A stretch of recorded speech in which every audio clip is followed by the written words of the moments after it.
Bion Audios presents Scum Villain's Self-Saving System by Mo Xiangtong Xu. Chapter 2, Mission. Having learned his lesson, Shen Qingqiu spent the rest of the trip stone-faced until they finally arrived at Shuanghu City without incident. Although the city wasn't large, it was reasonably bustling. After gaining entry, they took up residence at the mansion of Old Master Chen, the city's richest man. He was also the one who'd facilitated sending someone to Kangqiang Mountain Sect to plead for assistance.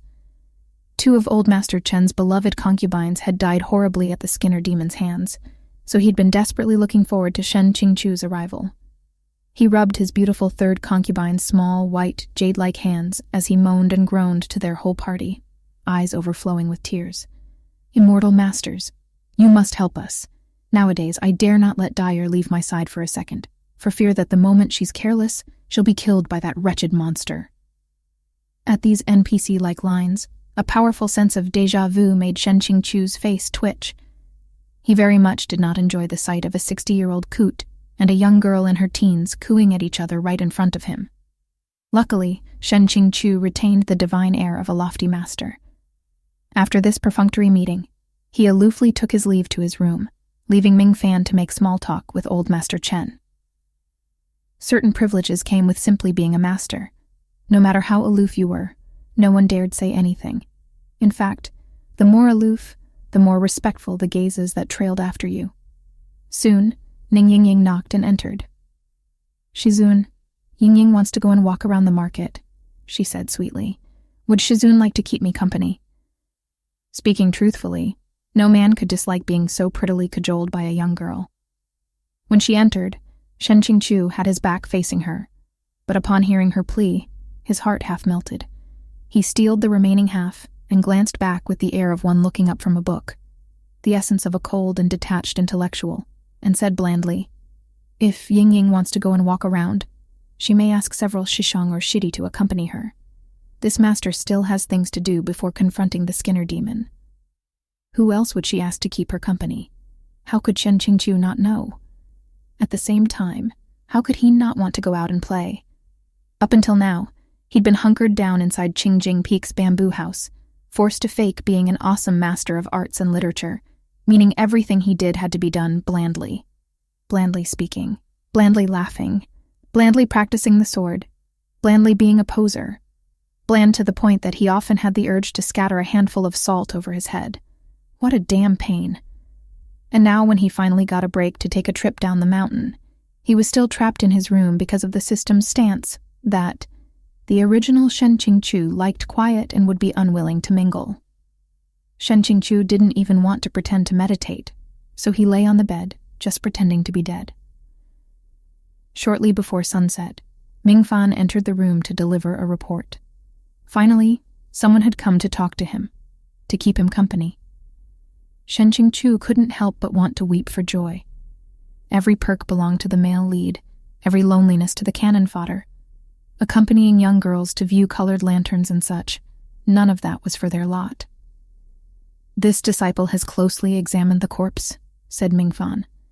With a solemn expression, he presented the items in his hand. Shen Qingqiu took a closer look. They were 2 stacks of yellow talismans, written upon with cinnabar ink. The paper had blackened to a shade akin to necrosis. "You used these talismans to assess the corpses for demonic energy?" he asked. Shizun's eyes see all. This disciple used these talismans in 2 locations. The first at the soil near the grave of a victim who'd been buried. The second beside a yet unburied corpse still at the coroner's. If even the grave soil was this saturated with demonic energy, then that confirmed that the Skinner demon was undoubtedly of the demon race. Finally, Shen Qingqiu knew what they faced. He cleared his throat, which made his following humph sound even colder. They dare to harm the lives of people within 100 kilometers of Kangqiang Mountain. Since these demonic lowlifes came to our door, they can't blame our disciples for enacting justice on behalf of the heavens. Listen, he really didn't want to say this corny line so full of hot air, but he'd have been OOC if he didn't. Ming Fan gazed at him reverentially. "Shizun is wise. If Shizun took action, that demon would be taken care of in one strike, ridding the people of evil." Shen Qingqiu could say nothing. It seemed this master-disciple duo was right in the mold of "you reign, I'll worship," a most joyous union. To tell the truth, Shen Qingqiu was extremely satisfied with Ming Fan as a disciple. Even though he was a rich young master and spoiled rotten, he was never even a little arrogant in front of his teacher. Instead, he was absolutely obedient and incredibly respectful. A man could never dislike being worshipped like a god. Ming Fan had also single-handedly handled the travel preparations, from arrangements of food to lodging. If his IQ hadn't inevitably plummeted whenever he laid eyes on the protagonist, transforming him into a schoolyard bully capable of any misdeed, he would also be a promising young sprout. And moreover, as a fellow victim, Shen Qingqiu always felt a kind of pity for this cannon fodder disciple, who, in the end, Luo Binghe would throw into an ant pit so that he would be bitten to death by tens of thousands of ants. This trip down from the mountain is for the sake of your training. Unless, as a last resort, this master will not assist you.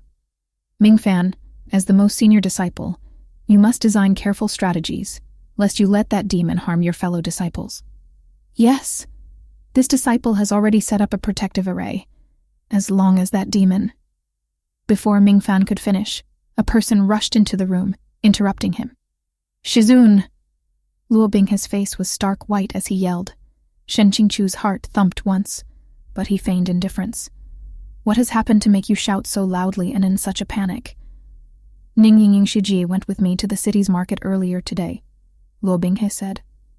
"Once evening fell, I urged Shiji to return, but she refused. Then somehow she suddenly vanished. This disciple searched the entire street once but couldn't find her, and he could only come back to plead with Shizun for help." If Ning Ying had disappeared at this critical moment, this was no joke. Night had almost fallen. Ming Fan leapt up right away. "Luo Binghe, you—" Shen Qingqiu promptly flicked his sleeves, and the tea bowl on the desk exploded. As a deterrent, it was an OOC, and more importantly, it prevented Ming Fan from further digging his own grave. Shen Qingqiu assumed an expression of barely suppressed anger. "If it's already come to this, there's nothing more to say. Luo Binghe, come with me. Ming Fan, take a couple of shitty, and ask Landlord Chen for assistance, then go look for your shy mate." Ming Fan sent a hateful look at Luo Binghe, but nodded and hurriedly left. Luo Binghe remained, his head lowered, not saying a single word.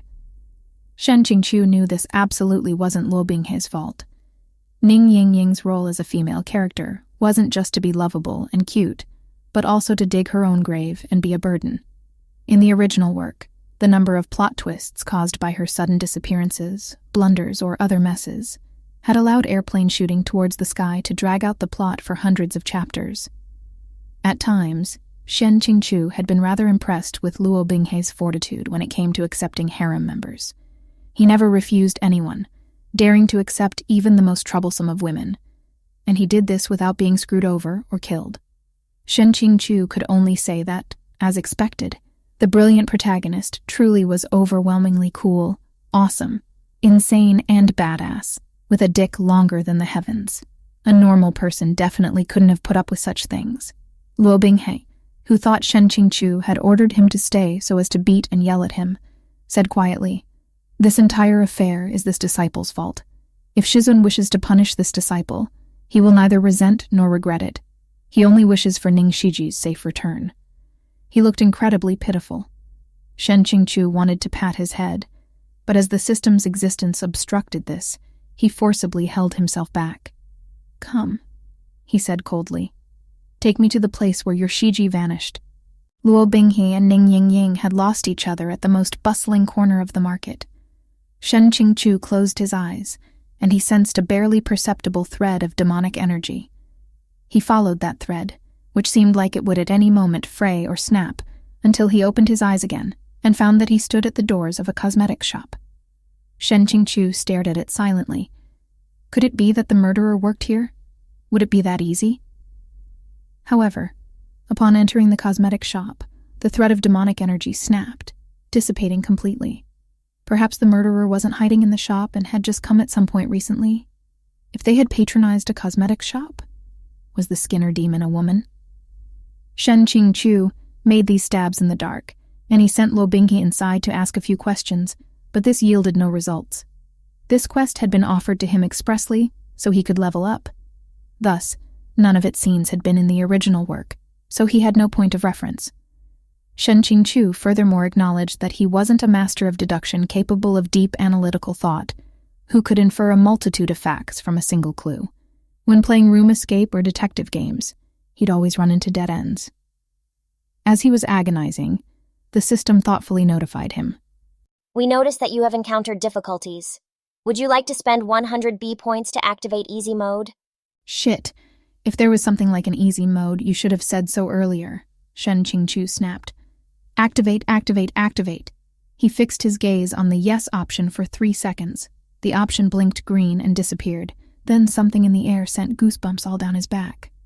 Such palpable demonic energy, as if they were afraid that otherwise no one would find the target. Calling this easy mode was no lie. Shen Qingqiu wasn't the least bit ashamed about using easy mode, and with spirits soaring, he strode in the direction from which the demonic energy emanated. A mere 500 steps later, they had left the central district and arrived in front of an abandoned, neglected house. This has to be the place. Just look at those ghastly white paper lanterns. Look at those dilapidated gates. A proper haunted house, don't you see? Shen Qingqiu schooled his expression and turned to Luo Binghe, who'd been silently following behind him. Return to Chen Manor and notify Mingfan to bring all the disciples and their talisman charms here. Luo Binghe had yet to speak when his pupils suddenly contracted. He was staring straight at something behind Shen Qingqiu. That didn't bode well. However, it was too late in the end, and a gust of foul wind blew past, slamming the gates open. Shizun, wake up, quickly! Shen Qingqiu woke up. Upon opening his eyes, he saw Luo Binghe opposite him, looking awfully distressed, arms and torso bound. As Shen Qingqiu roused himself, Luo Binghe heaved a sigh of relief, eyes brightening. Shizun. Ning Yingying echoed. She was tied up with Luo Binghe, her expression miserable. Shen Qingqiu was a little dizzy, and he had no idea if whatever crap the demon had sprayed on them had any side effects. He was in a foul mood. This easy mode was straightforward to the point of mercilessness. It had delivered him straight into the boss's mouth. The worst part was that the dignified peak lord of Qingjing Peak had been unexpectedly struck down by a mini-boss, and thus shortly after he woke up, the system shrilly declared, OOC B points minus 50. He'd just spent 100 B points to activate easy mode, and now in a flash, he'd lost another 50. How could he not be distressed? The original Shen Qingqiu's skill at facing down demons should have made this quest as easy as killing a chicken with a knife. Shamefully, the knife had failed to even hit the chicken. In seconds, Shen Qingqiu discovered something that made his mood even worse. His body felt a little strange. He was chilly, and he had a slight ache all over. Upon lowering his head, he almost couldn't stop a fuck from leaving his mouth. He'd been stripped naked. Only his upper half had been stripped naked, but that was already horrifying enough. Regardless of everything else, Shen Qingqiu was still a peak lord. This appearance, with his upper half stark naked, his lower half wearing only a pair of pants and white shoes, and his 4 limbs bound tightly with a thin rope as he lay sprawled on the floor. What was this? He looked exactly like a tender, pretty boy caught in bed during an illicit act. No wonder the system had deducted 50 points straight off the bat. It was deserved. Even taking him to 0 would have served him right. Shen Qingqiu's face went from red to white and back. He wanted to dig a hole in the ground with his sword and bury himself for a while, but his sword had disappeared without a trace. Of course, Luo Binghe looked both worried and a little embarrassed. He definitely assumed that having seen Shen Qingqiu in such a sorry state, he would inevitably suffer more vicious retaliation once they got back. Shizun, you finally woke up. Ning Yingying sobbed. Yingying is so scared. Scared. If you're scared, then don't go running off whenever you feel like it, young lady. Shen Qingqiu gave up. At this time, an unsettling chuckle came from behind him. A tall, dark silhouette emerged from the pitch blackness. The great Kangqiang Mountain, the great peak lord of Qingjing Peak. This is all you amount to. If the so-called greatest sect in the world is full of your sort, the day the demon race conquers the human realm is just around the corner. This was followed by another bout of crazed laughter. The speaker's head and face were covered with a black veil, and their voice was hoarse and unpleasant, as if their throat had been ruined by opium smoke. Shen Qingqiu squinted. The Skinner demon? That's right. That's me, I'm the Skinner demon. How wonderful that the illustrious Shuya sword has fallen into my hands today. Shen Qingqiu, Shen Qingqiu, even if you think until your wits give out, you won't be able to guess my identity. Why wouldn't I be able to guess? Asked Shen Qingqiu. The Skinner demon said nothing. You're Dyer, aren't you? The Skinner demon said nothing again as they lifted their veil. Then she snapped in irritation. Impossible, how did you guess? Shen Qingqiu was speechless. Did she think he was blind? That he couldn't tell from her figure? Men love to look at bodies first before the face, okay?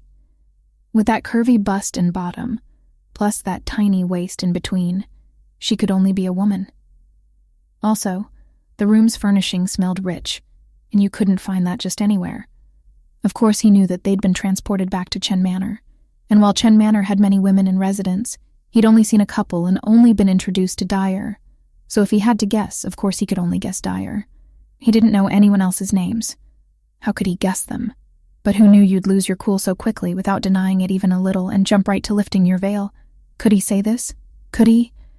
Listen, how could he say this out loud? He could only swallow it all down. Dyer, or to be clear, the Skinner demon, quickly adjusted her posture and donned the face of old Master Chen's beloved concubine, thusly recovering that infinitely tender, stunning, and delighted smile. Not bad. It was indeed me. But Shen Qingqiu, even if you guessed until your wits gave out, you couldn't possibly imagine why a weak and delicate woman like me would be the culprit, right? Shen Qingqiu straightened, struggling to assume a posture that was more natural, less rule-violating. Bosses traditionally receive time to monologue. How could he not offer this courtesy? Dyer didn't need his encouragement and continued unprompted. The Skinner demon comes and goes without a trace, not because I can fly through the skies or disappear into the earth, but rather because every time I finish killing a person, I change into their skin. By wearing these women's skins and imitating their behavior, I can blend into the crowd with none the wiser and search for my next target. That's not right, said Shen Qingqiu. Dyer's expression darkened. What's not right? Suppose every time you killed a person, you changed skins. For instance, when you killed Dyer and wore her skin, you became Dyer. But Dyer's skinned corpse would still be there. Wouldn't someone find it strange that there are two Dyers? Although, if he thought about it for a moment, he understood. It wasn't like this world had DNA identification. After skinning someone, all you had left was a messy lump of bloody flesh. Pretty difficult to tell exactly who it had been. Looks like you figured that out too, said Dyer. Not bad. I used the current woman's corpse to substitute for the last woman's. For example, when I killed Dyer, I was wearing Xiang-er's skin, so everyone at that time thought Xiang-er was still alive. After I donned Dyer's skin, I disguised Dyer's corpse to look like Xiang-er's before it was found. This villain's professional integrity was really impressive. Not only had she exposed her inner thoughts and feelings, she'd also explained her methods and line of criminal reasoning in detail. Offering examples, providing personal experiences, Dyer was more diligently thorough than a college entrance exam cram school teacher. Luo Binghe had been silently listening the entire time, his eyes glittering with a trace of anger. His juvenile sense of justice had been stirred by this perverse demon's cruel actions. Meanwhile, Ning Yingying's head was spinning from all the Xiangs and Ds. She couldn't understand it at all, but she didn't dare interrupt.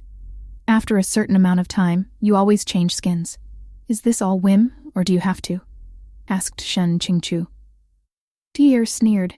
You think I'd tell you? You've already told me plenty, all right, sis? Or is it bro? What's one more? Dyer walked toward where Ning Yingying and Luo Binghe were bound together.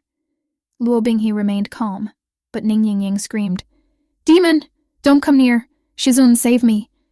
Dyer chuckled. Your master has been bound with my immortal binding cable. Spiritual energy can no longer flow anywhere in his body. He can't hope to protect himself. How could he save you?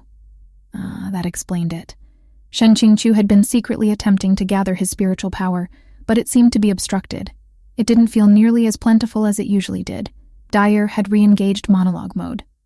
Damn, if it weren't for my damaged martial aspect, I wouldn't need to constantly change skins and absorb human ki. You're a brat, but your skin is lustrous and tender. and you're a disciple from a prestigious sect. I expect I'll be able to use you for a good long while. After I suck your skin dry, it'll be your master's turn. That way I'll make sure the Xiu Ya sword didn't live his life in vain." Luo Binghe stared, silent. Shen Qingqiu stared, also silent. What was that she'd said? "You think I'd tell you, right? Not only have you told me, you also seem to have made the astonishing decision to reveal your plan. The professional standards of this world's villains are beyond salvation. So, Shen Qingqiu said in his mind as he shamelessly called out to the system, "If I make a mistake during a quest and I end up dead, will I get a chance to reload and try again?" Only the protagonist is granted the privilege of plot armor, said the system. Great. Good thing this villain had the illustrious quality of must answer every question. If Shen Qingqiu wanted to stall for time, he needed only toss another question at Dyer. "Haven't you only targeted young, beautiful girls?" he asked. "I never said I only pick young, beautiful women. As long as they're good-looking and their skin is fine and smooth, I'll take anyone. It's just that most of the time, a man's skin isn't as good as a woman's, and the skin of the elderly is never as good as that of the youthful." As expected, Dyer chattered on and on. Then suddenly her eyes flashed green with envy, and her expression grew yearning as she began to run her hands, painted with scarlet nail dye, over Shen Qingqiu's upper body. "However, cultivators really are different.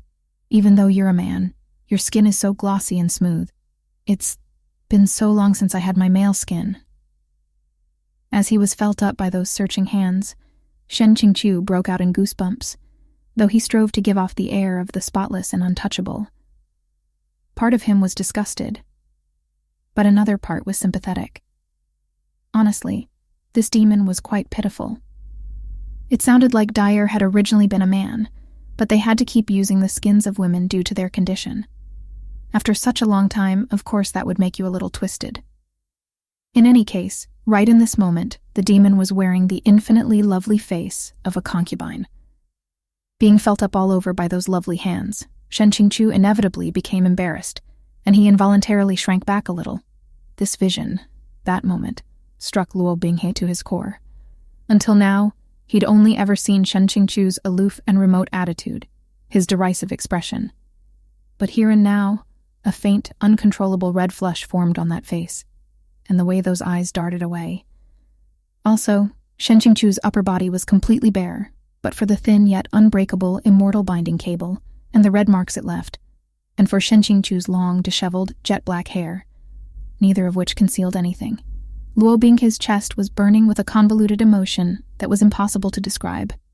If you had let Shen Qingqiu think up an analogy for this emotion, he would have said that it was like watching a beautiful romance movie, only to discover at the end that the protagonist was that English teacher who'd always picked on you to answer questions, and who, if you failed to answer, would give your palm 300 lashes.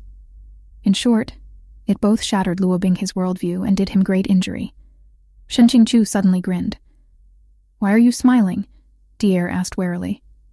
"I'm amused at you and your poor judgment," said Shen Qingqiu, slow and deliberate. "Pearls before swine, as they say. There are 3 options here, yet out of them, you keep overlooking the most suitable vessel." At these words, Luo Binghe's face went pale. He could never have imagined he'd be randomly thrown to the wolves. However, Shen Qingqiu wasn't speaking thoughtlessly. Remember who Luo Binghe was. In truth, he was descended from a line of ancient heavenly demons. Legend had it that these denizens of the heavens had fallen to depravity and become demons, so they were called heavenly demons, for short. As the future princes of demonkind, their bloodline was first class. If an ordinary demon got their hands on such a body, forget repairing a damaged martial aspect. Would there be anything they couldn't do? Dyer looked Luo Binghe up and down. The latter strove to appear calm, but inside he was panicking and didn't know what to do. Even though he thought until his wits gave out, he couldn't figure out why he had suddenly become the star of this standoff. "If you want to trick me, you need a better lie," said Dyer. "This brat's appearance and aptitude may be exemplary, and his skin fresh and tender. But how can he compare to you? You've reached the stage of mid-core formation. With your level of insight, it's no wonder your martial training was unsuccessful," said Shen Qingqiu, smiling. "Think about it for a moment. What kind of person am I, Shen Qingqiu? If this child possessed excellent aptitude and a fine appearance but nothing else, why would I accept him as my disciple? If I only wanted a disciple with excellent aptitude, could I not have my pick of the talents who fight to enter Kangqiang Mountain Sect every year? Though naturally, my thought process cannot be explained to outsiders. Dai wavered. Excellent. This villain's IQ was truly ridiculously low. They were so easy to trick that even though Shen Qingqiu had conjured a hasty explanation riddled with logical holes, they actually seemed to half believe it. Shen Qingqiu struck while the iron was hot. If you're suspicious, there's an easy test. Let me share a method by which you can verify my words. Go over there and strike him on the crown of his head. Then you'll know whether I'm lying. Luo Binghe's face turned a ghastly white. Though he was mature for his age, he was still a child. Even most grown men couldn't stoically face their deaths, let alone a boy who was only 14 years old. Shen Qingqiu tried very hard not to look at him, and he desperately apologized in his heart over and over again. Binghe, you're a man of virtue. Please magnanimously forgive my smack-talking and backstabbing just this once. Okay, I'll never do it again. I'll definitely make it up to you in the future. Shizun, you can't be serious. Ning Ying was scared witless. Shen Qingqiu was on tenterhooks. It didn't even occur to him to comfort her. He only smiled at Dai. You don't know if I'm telling the truth now, but you'll know as soon as you try. Why hesitate? It's only a single strike against an insignificant boy. Even if I were lying to you, you aren't risking anything, are you? Or are you worried that I'm telling the truth, so you dare not hit him? In the eyes of anyone who didn't know the truth, these were the words of a man eagerly pushing Luo Binghe to his death. Luo Binghe stared in disbelief. He wondered bleakly if Shen Qingqiu's hatred for him had truly become so great. But if that were the case, why had his master been just a little nicer to him on their trip to the city? Luo Binghe couldn't help but start struggling with all his might. The ropes restraining his body became tighter and tighter, biting painfully into Ning Ying. But she didn't dare to even breathe loudly and just quietly sobbed. Shen Qingqiu's words and tone were powerfully persuasive. Dai thought for a moment and decided at last that, true enough, they had already killed so many people. How could they be afraid to kill one more? They snorted. I want to see exactly what sort of foolish game you're playing. As they said this, they strode toward Luo Binghe and brought their palm down. It would be over in an instant. Shen Qingqiu's pupils contracted. Right as Dier's strike came down, by curious coincidence, a ceiling beam broke. If Shen Qingqiu had still been reading Proud Immortal Demon Way, upon seeing this described, he definitely would have thrown down his cell phone and started screaming curses. The system had already declared it so. The one unbreakable, ironclad rule was that the protagonist could not die, meaning that, as soon as the protagonist's life was threatened, a death flag would be triggered. Shen Qingqiu purposefully goaded Dier into attacking Luo Binghe in order to take advantage of this rule. He just used someone else to do his dirty work. Admittedly, this was rather unscrupulous, but Luo Binghe probably hadn't been in real danger. And if Shen Qingqiu hadn't done this, he would have had to pay the price himself. In the long term, even if he threw Luo Binghe under the bus this one time, there would be more chances to farm his favor in the future. However, to Great Master airplane shooting towards the sky. What do you think of your readers' IQs? How could a ceiling beam suddenly snap in a perfectly fine, splendid, and beautiful new mansion? Even if it was to let the protagonist escape with his life, this twist was still downright contrived. What's the difference between this and a third-rate melodrama where the male and female leads are just about to marry when they're suddenly hit by a car in a tragic twist ending? Downvote. The practically brand new ceiling beam fell straight down and just happened to coincidentally smash into Dier, smacking them flat onto the ground and rendering them unable to get up. The beam also coincidentally smashed into the pillar Luo Binghe and Ning Ying were bound to, causing it to slant. Ning Ying had already fainted from shock, but after some struggle, Luo Binghe's ropes had, further coincidentally, loosened. After this string of coincidences, Shen Qingqiu, who was still on the ground and bound by the immortal binding cable, watched as Luo Binghe stared, unmoving, at the fallen Dai in a puzzled silence. Was this it? Just as Shen Qingqiu thought that, Dai overturned the ceiling beam and sprang up. Shen Qingqiu, they snarled, enraged. The schemers of Kangqiang Mountain are truly shameless and despicable. What sort of dirty trick did you just use to ambush me from behind like that? Shen Qingqiu was in fact completely innocent. This had nothing to do with him really. If anything, the chief culprit was Luo Binghe. So you really were lying to me, trying to draw my attention away so you could sneak attack me. Dyer snapped, unforgiving. Otherwise, why would a perfectly good ceiling beam come crashing down and just happen to smash into me? They also had the wits to notice the parts of this scene that were illogical. So their IQ wasn't beyond saving. Shen Qingqiu was a little relieved. Dyer sneered. You thought this would be enough to stop me? Keep dreaming. The immortal binding cable can only be cut by an immortal's sword. You can forget about breaking it via any other means. I just praised you, and you goof up again.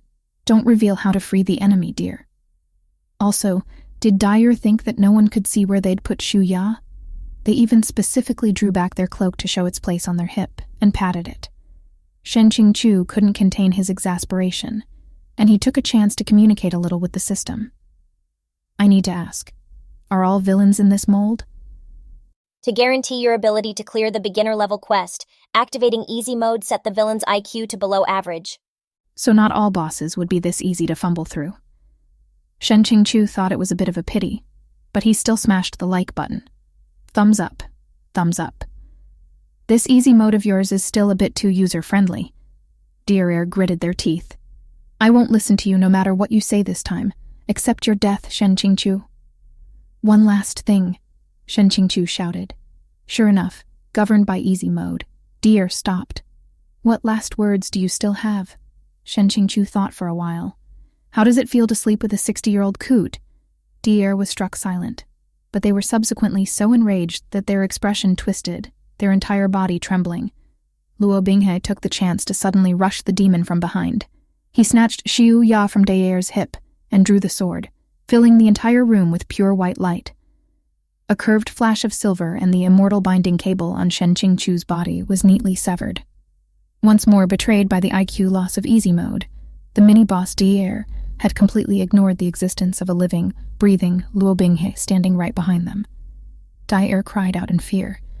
This is impossible! Enough! I'm not the listening type. I don't want to hear a rote analysis of the boss's true motives right before their death. The corner of Shen Qingqiu's mouth twitched, and he gathered all his spiritual power into his right hand, lashing out with a palm strike and smacking Dyer in the chest. The demon flew back like a kite with a snapped string. This was the first time Shen Qingqiu had killed someone, but he didn't hold back, not even a little. First, because this was a book. Second, because this was a demon who'd killed countless people. And third, because if he didn't, he'd be the one who got killed. Shen Qingqiu gazed down at the horrible state of Dyer. 4 limbs twisted and broken, bleeding from the 7 facial apertures. He turned away, bombarding his own brain with a barrage of his 3 reasons until they blocked out the screen of his mind. Striving to remain calm, he slowly stood and straightened, settled his heart and breathing, fixed his posture, and turned to Luo Binghe.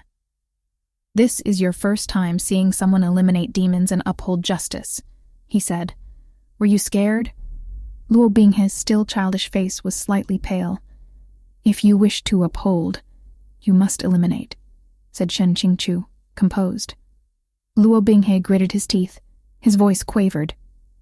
Shizun, if this disciple may be so bold as to ask, just now. When the second half of the sentence didn't arrive, Shen Qingqiu spoke. You want to ask if that ceiling beam hadn't suddenly come crashing down? What was this master's plan? Shen Qingqiu had no choice but to suffer in silence. He yearned to tell Luo Binghe, don't worry, even if the ceiling beam hadn't collapsed, perhaps the wall would have. Even if the wall hadn't, perhaps the pillar would have. Long story short, you definitely wouldn't have died. The boss definitely would have. And that's all there is to it. But he couldn't speak these words, so he could only adopt an unpredictable air and evade the question by changing the subject. If you're asking this, are you blaming this master? Luo Binghe shook his head. No, he said, his expression sincere. If this disciple could give up his life for Shizun, it would be an honor. Shen Qingqiu was shaken. This kid really was too much of a white lotus. Then this master will promise you in kind. he said, after thinking for a moment and settling on properly ambiguous words. Even if an accident befalls this master, no misfortune will come to you. This was an absolute truth. Even if Shen Qingqiu died 100 times, Luo Binghe, the protagonist with impervious plot armor, would go on living in perfect health. On this matter, I speak nothing but the truth. His voice resounded as he said this, his expression confident and collected, without the slightest hint of falsehood. When Luo Binghe heard these words, it was as if his life force had been ignited. The sunflower that had begun to wilt revived, full of renewed vigor. Holding Xiuya in both hands, Luo Binghe lifted the blade until it was even with his brows, and presented it to Shen Qingqiu. "Shizun, your sword!" Shen Qingqiu grasped Xiuya, taking it from him. Internally, he wiped away his sweat. For now, this child was way too easy to dupe.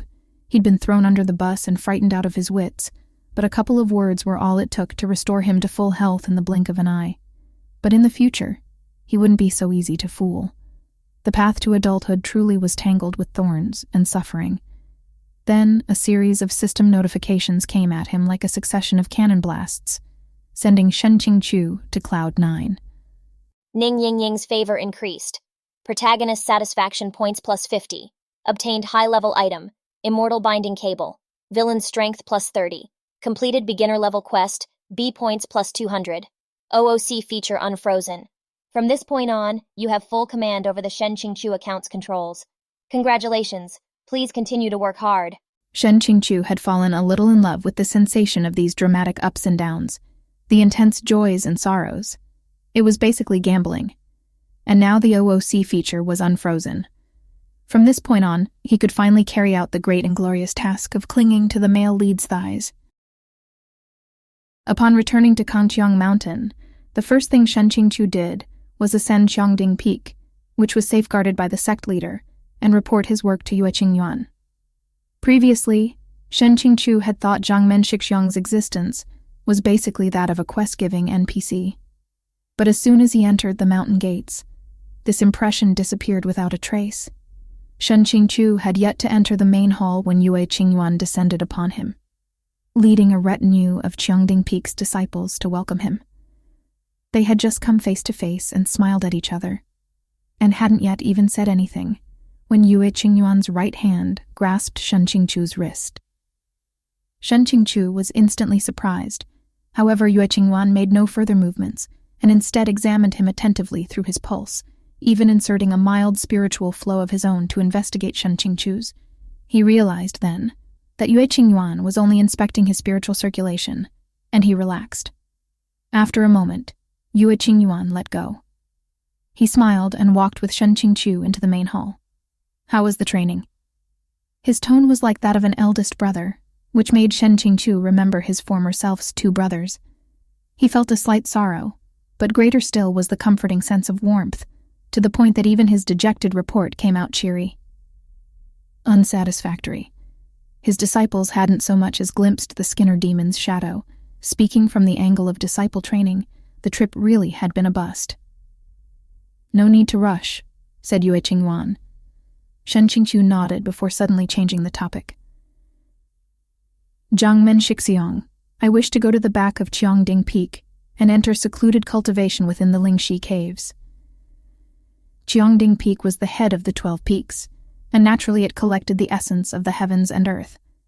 As for the Lingxi Caves, they were Qiangding Peak's best location for cultivating, giving twice the results in half the time. Therefore, the sect's most senior members and outstanding disciples could request permission from the sect leader to enter the caves for secluded cultivation. Only with the sect leader's approval could they act upon this desire. If Shen Qingqiu wanted to enter seclusion in the Lingxi Caves, he was sure Shen Yuan wouldn't refuse. But the smile on Shen Yuan's lips froze a little, his expression changing slightly. Shen Qingqiu sensed something strange, but this strangeness flashed by quickly. "For the Immortal Alliance Conference?" Shen Yuan asked gently. "That's correct. It wasn't only because of the Immortal Alliance Conference, though. The incident with the Skinner demon had made Shen Qingqiu realize the importance of diligent cultivation. In this world, you only had the right to think about the future if you had the strength to meet it. After all, bosses wouldn't always be on easy mode and saddled with below-average intelligence. Before entering seclusion, Shen Qingqiu called over Luo Binghe and handed him an actual cultivation manual. "Why is Shizun giving this disciple a completely different manual?" Luo Binghe asked as he received it. "Your constitution is a little different, so you can't cultivate properly by following ordinary methods," Shen Qingqiu bullshitted solemnly. He didn't want to personally reveal the truth, that Shen Qingqiu had inspired Ming Fan to give Luo Binghe a fake cultivation manual, even though eventually the truth would be exposed. As he stared after Shen Qingqiu's retreating back, Luo Binghe held that manual in both hands, his heart profoundly shaken. Shizun had specially given this manual only to him. Shen Qingqiu glanced back a couple of times and saw Luo Binghe still standing there, dumbstruck. He rubbed at the spot between his brows and kept walking. He didn't know what Luo Binghe was thinking, but the boy was almost certainly thinking too much. The Lingxi caves were labyrinthine. After traveling down 1,000 twists and turns, Shen Qingqiu emerged in what seemed like a different world, strange and beautiful. Here, there was neither wind nor moon, yet it was cool and quiet. Together, white stones like clouds and green stones like jade created wonders large and small, as well as natural stone beds. At the center lay a pool of clear water that reflected this other world like a mirror. The only thing that marred the beauty was that some cultivator who'd previously gone into seclusion here hadn't properly cherished this public facility. The cave walls were covered in countless gashes and gouges made by both blade and sword glares. The stone walls were further plastered with swaths of dried blood, and the stains had already blackened. This was only one cavern of many, and though it looked a tad like a murder scene, Shen Qingqiu was very satisfied and had no plans to find another location. He sat on the stone bed and began to cultivate, carefully following the methods he'd memorized from manuals. Then, as if the heavens didn't want him to try to honestly farm B points, not long after he began meditating, he heard a strange sound. Panting. The panting of a person in pain. At the same time, he sensed a burst of nigh-rampant spiritual energy. All right. He knew what had happened. The Lingxi caves were gigantic. Of course, Shen Qingqiu couldn't be the only person who'd asked permission to enter seclusion. Someone else was cultivating here as well, and they had entered a Qi deviation, which was currently at a critical juncture. I only wanted to cultivate in seclusion and farm martial skill points. That's all. Can you not do this? Can you not? Shen Qingqiu's eyes snapped open as he decided to investigate. He followed that sound and the waves of spiritual energy as he navigated the various twists and turns. As he went, the disturbances became larger and larger. At last, he arrived in another cavern. As soon as he entered, he saw a figure clothed in white facing away from him, their longsword stabbed into a rock, all the way to the hilt. Sword glares flew in every direction, without order or pattern. The smears of blood on the person in white said, "Victim," but their movement said, "Crazed murderer." This person's Qi deviation was pretty horrifying. Shen Qingqiu mulled it over. With his half-assed knowledge, if he tried to smooth this person's spiritual circulation, it was hard to say whether he would be more likely to help or accidentally stab another spiritual knife into the fellow's back. It was then that he caught sight of that sword. With its master's spiritual energy out of control, the sword trembled unceasingly, pulling itself free a sliver at a time, all while emitting an ear-piercing shriek. Silver light ran down the hilt's engraved incantations and phoenix ornamentation in an unending stream.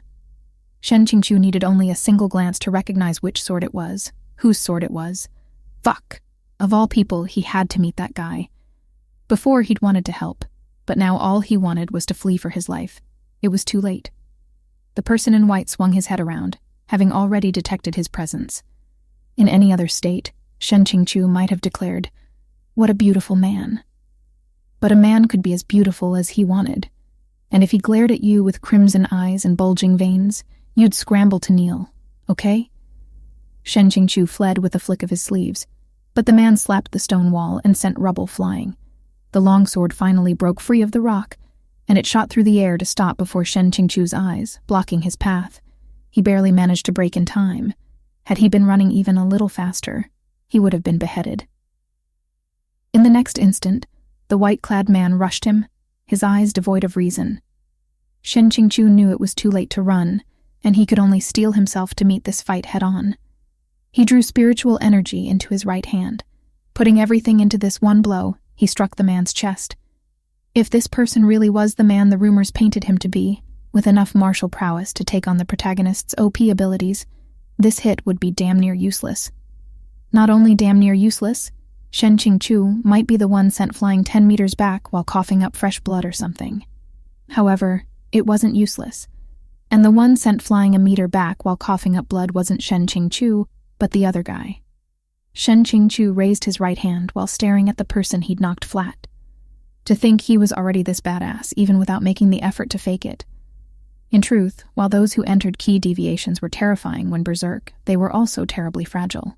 With luck, a single strike could be the last straw that broke their back. Expression conflicted, Shen Qingqiu watched the man half kneel in pain, straining to rise and rip into his foe, only to collapse back onto one knee. At last, Shen Qingqiu sighed and moved closer, placing a hand on the man's back. Let me say this first. Shen Qingqiu didn't concern himself with whether the man could understand him. He was saying it for himself. If I don't help you now, it'll be too late. I'm not familiar with how this works, though, so if you know. Anyhow, I'll have tried my best, so don't blame me. After who knew how long, Shen Qingqiu felt the man's spiritual circulation gradually even out and return to normal. His worry slowly eased, and he withdrew his palm. All that remained was to pray that his slapdash, desperate attempt to help, hadn't impaired the man's cultivation. The man he'd miraculously managed to save remained with his head lowered, still not yet fully conscious. To be honest, Shen Qingqiu had already guessed this person's identity, but the system's notification provided absolute confirmation. Congratulations. System notification. The scenario, Luo Binghe's death, has been changed. The villain Shen Qingqiu's grave digging and hatefulness ratings have decreased. B points plus 200. Yup, called it. This was his shitty from the same sect. He was also a sucker who had been done in by the original Shen Qingqiu, the master of Baijian Peak of Kangqiang Mountain's 12 peaks, Luo Binghe. He was a character who personified badassery. The 12 peaks of Kangqiang Mountain each had their own long histories and distinctive characteristics. For example, the head, Chengding Peak, coordinated the big picture and oversaw the entire group. Shen Qingqiu's Qingjing Peak was the favorite of scholars and young artists. Wanjian Peak, with their perfect environment, had produced legions of master swordsmen since time immemorial. Kuxing Peak's name, ascetic practice, spoke for itself. Even if you whipped Shen Qingqiu, he still wouldn't want to go. Xianshu Peak, meanwhile, was a drool-worthy heaven.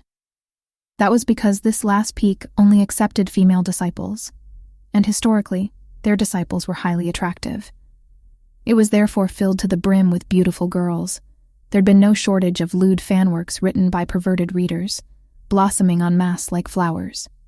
Of these, a tyrannical Xianshu fell in love with me in my days. Sleeping around on Xianshu Peak had been particularly outstanding, filled with grade school-level writing and erotic scenes with no bottom line. The circulation and impact of these fanfics had been enormous, to the point that their popularity compared to that of the original work.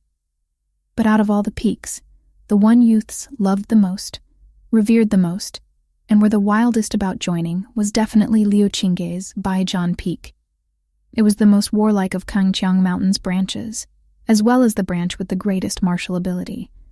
Every single generation's Baijian Peak lord was a world-class swordmaster, a victor of countless battles, an undefeated legend.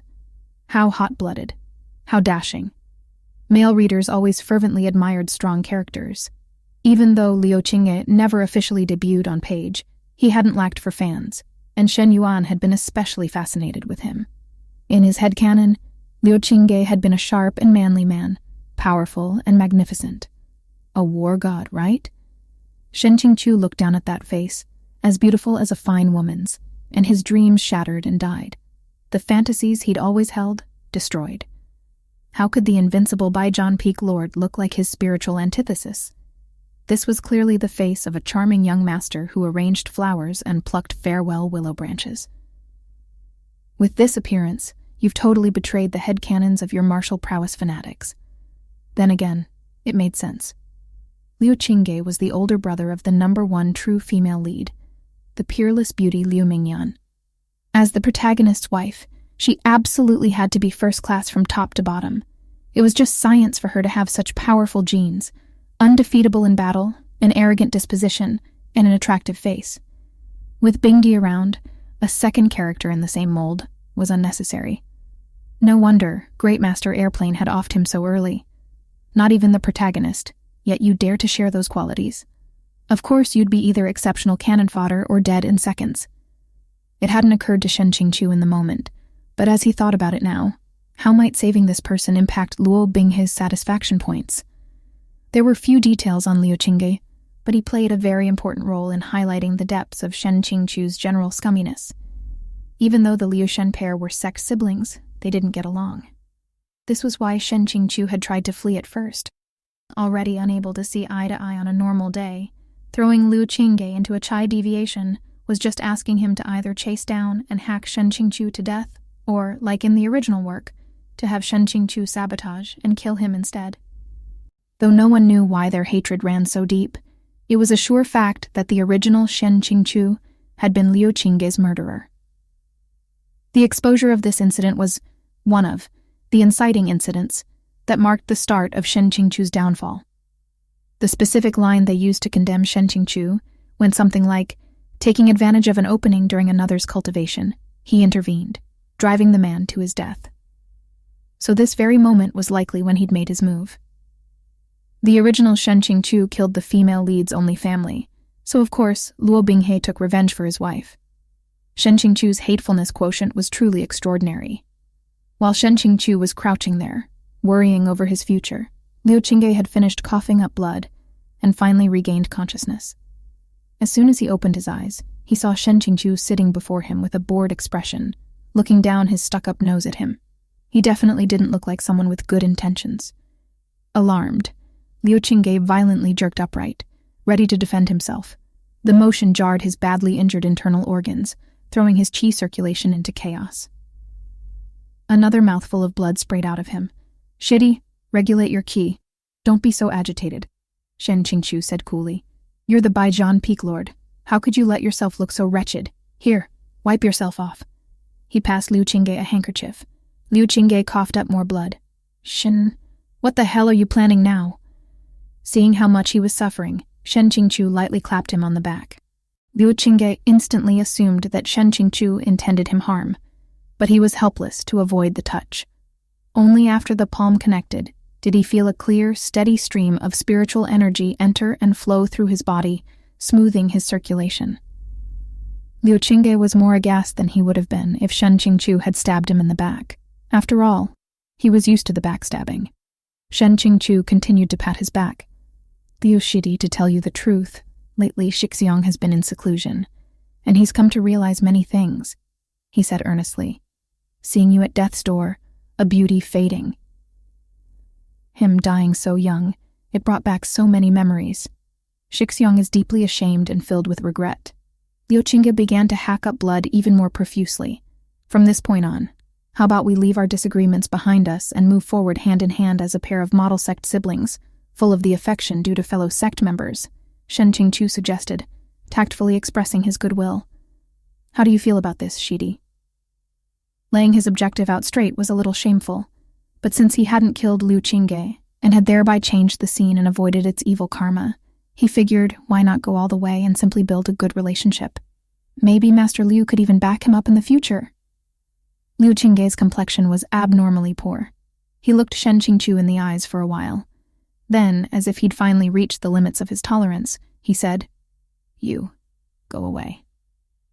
Shen Qingqiu nodded in understanding. After all, they'd hated each other for so long. You couldn't farm favor points so soon after a heel turn. He couldn't rush this thing, only take it slow. He went as asked, waving behind him without looking back as he walked away. "If Shidi runs into more trouble during training, there's no need to be shy. You can call Shixiong for help. Since we're so close, we should take care of each other." Luo Binghe looked like he would cough up more blood if Shen Qingqiu said anything further. His glare was terrifying. Shen Qingqiu wisely shut his mouth and did as he had been told. Luo Binghe was left alone, and he painfully hacked up another mouthful of blood. They'd always been at odds. Ever since he was young, Luo Binghe had been unable to stand Shen Qingqiu. Both parties had deeply despised each other. It wasn't the type of vitriol you'd see when a belligerent but happy couple fought and argued, but the type where one wrong word could escalate into violence, even to the point of trying to kill each other. The fact that Shen Qingqiu hadn't kicked him while he was down was inconceivable in itself, but to go so far as to help, even save him? But the reality was right before him. Luo Binghe's face couldn't help twisting. He was unable to remember what had happened after the moment he lost control, but now his spiritual circulation was smooth. He couldn't have straightened it himself during his frenzy. He must have had outside assistance. Could Shen Qingqiu really have helped him? Just thinking about this possibility filled Luo Binghe with revulsion. He would rather have died.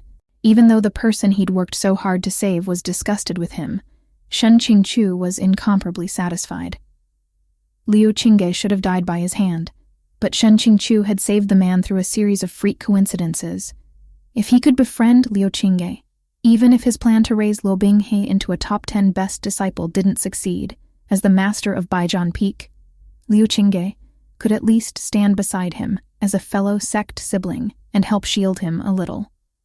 Although this was a little utilitarian, as his own sorry life was on the line, it was no time for moral dilemmas. There was no sense of time within the caves. Shen Qingqiu felt like he hadn't done anything at all when the day to end his seclusion arrived. Shen Qingqiu sat cross-legged on a stone platform, eyes shut. He kept them closed until the last wisp of spiritual energy had finished circulating through all his limbs and bones. Having intensively cultivated for several months, he could freely control his spiritual energy and had risen one level above his original cultivation base. This told him that he had obtained 100% command over this body, and even the last shreds of discoordination had been annihilated. Both his eyes shone brightly, and his immortal figure now felt distinctly different from how it had been. Shen Qingqiu jumped down from the stone platform, his body all the more graceful, as if his 4 limbs had been instilled with a breeze and filled with vigor. Of course, it was possible this was only his subjective feeling. After all, the days in seclusion had passed so quickly, as if he'd jumped ahead in the video progress bar. If this were a novel, and not one padded out like that of Great Master Airplanes, the plot would have finished in 1 chapter. Before leaving, he thought he ought to greet his neighbor, and so he knocked on the stone wall. "Shitty, how is your situation over there?" he asked. "Shixiang will be leaving first." His voice echoed in the empty cavern. While not loud, it could be clearly heard by a cultivator like Luo Binghe. As expected, he received no response. Shen Qingqiu didn't mind. It was enough to express his kind wishes. With a sweep of his hem, he exited the caves like the wind whispered beneath his feet, ready to welcome the approaching storm. If he had correctly calculated the time and date, it was about time for an upcoming story event of critical importance. It could have been considered the first small climax of the early narrative. The demons would arrive, armed and eager to provoke a fight, thereby triggering mass panic. This small climax also included a brief glimpse of 2 of the book's important female leads, whereupon they'd start paying attention to Luo Binghe. The Lingxi caves were isolated from the outside world, and the interior of the caves was tranquil. But as soon as Shen Qingqiu exited them, he found the entirety of Qiangding Peak consumed by the fire and smoke of war. Panicked disciples ran every which way, and the alarm bells rang in united clamor. Shen Qingqiu instantly understood. They'd already appeared. Perfect timing. He'd arrived at just the right moment. As soon as they saw him, several disciples from some peak or another threw themselves at him. "Shen Shibo! Shen Shibo, you finally left seclusion. It's a disaster. Monsters from the demon realm sneaked onto Qiangding Peak and injured many of our sect siblings." Shen Qingqiu patted a disciple with each hand. "Settle down. Where is Zhangmen Shixiang?" "Zhangmen Shibo left the mountain on important business," Disciple A said tearfully. "Otherwise, how else could those monstrous demons have used this chance to invade?" "Those monstrous demons are truly despicable," Disciple B said furiously. "Not only did they take advantage of our vulnerability to invade, they also severed the rainbow bridges connecting the 12 peaks and set up some strange barrier. Now Qiangding Peak is completely unable to receive support from the other peaks." Shen Qingqiu knew all of this. He was just asking while passing through. As of now, he had gone through cultivation training, and on top of that had experience punching Luo Binghe and kicking Liu Qingqiu, EAP. With a bearing of heroic resolve that reached the heavens, he said, "No need to panic. Our Kangqiang Mountain is a majestic, unparalleled sect that has produced countless heroes. We would never fear the dregs of the demon realm." The disciples instantly felt like they'd found a pillar of support, and they followed behind Shen Qingqiu like a train. Along the way, the disciples who'd been flailing around like headless chickens also rushed to follow, and the ones who didn't know what was happening followed as well. In the end, the procession kept growing longer and longer, until they arrived before Qiangding Peak's main hall. Every single member of Kangqiang Mountain sect on Qiangding Peak had come to encircle and exterminate the demons who had overtaken it deep within. Due to plot requirements, the disciples of Qingqing Peak were all, coincidentally, at Qiangding Peak to greet Shen Qingqiu as he left seclusion, and they had been gathered there a while now. Shen Qingqiu first sought out Luo Binghe's figure, and indeed he saw him standing within the group, expression solemn. It had been some time since he'd last seen the boy. He'd grown taller by a fair amount, his youthful figure like a graceful, elongating stalk of bamboo. Along with that handsome little face, he drew a great deal of attention. Having confirmed that the protagonist was at the scene, Shen Qingqiu's heart settled, and he turned his focus to the enemy. Before the elegant, magnificent Qiangding Hall stood more than 100 unknown individuals, roiling with demonic qi. The leader of this invasion was in fact a young girl who appeared to be no more than 15 or 16. Shen Qingqiu's heart thumped with excitement. "She's appeared! She's finally appeared!" Demons loved exotic and unusual dress, but even among them, this girl's fashion sense was exceptionally unorthodox. Her jet-black head of hair had been combed into many small braids. Her complexion was fair, her eye makeup bold, her lips abnormally scarlet. Although she was young, it was self-evident that she would grow into a woman of overwhelmingly glamorous bearing. As it was a hot day, she had dressed lightly, having essentially only wrapped herself in several bolts of gauzy red cloth. Her wrists and ankles were decorated with silver bangles, the tiny bells on every limb jingling with her slightest movements.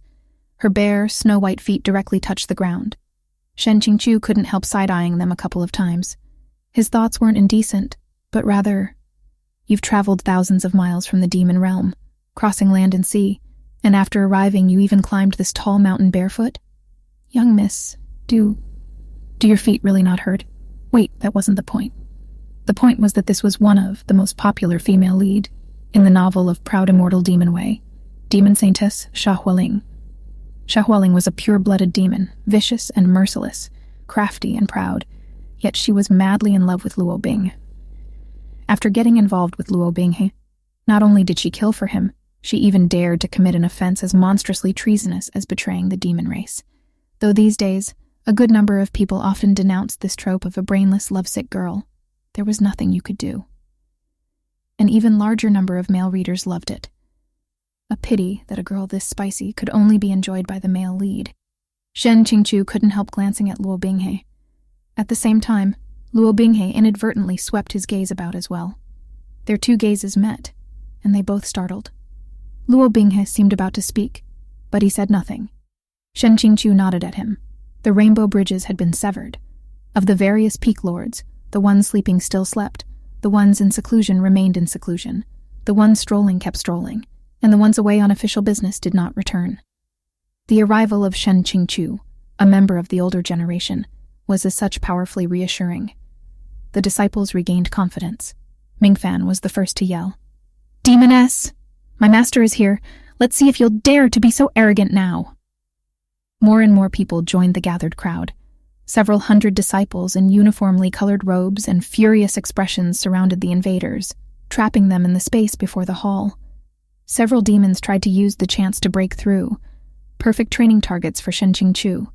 He casually grabbed them, lifted them up, and threw them back to land at Xia Hualing's feet. Xia Hualing had always been clever and resourceful.